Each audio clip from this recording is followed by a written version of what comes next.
How does this trend to buy instead of lease impact our vacancy rates in Ann Arbor?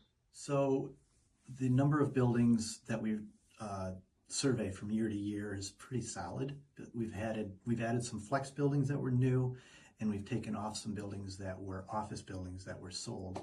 So that number of buildings, square footage wise, is very constant, but the types of buildings is varying from office to flex. So most of the buildings that you see coming off our survey are buildings that our owners are buying to use themselves, either to rehab into a different use or to rehab for their own consumption or use.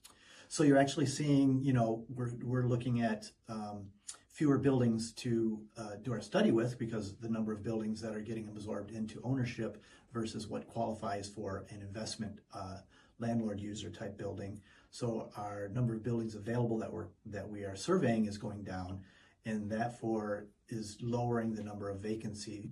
So you are seeing some markets where those areas are coming, the vacancies are coming down, but in effect,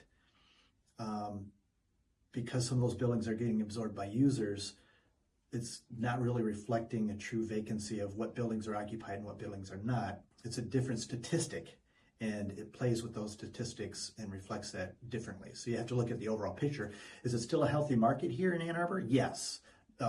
Especially when you compare our market to those across the country and across the state. We're still pretty sound, and some office areas across the country are higher, and then we're a smaller market, and therefore those rates are not the same as if you're looking at a larger metro area market.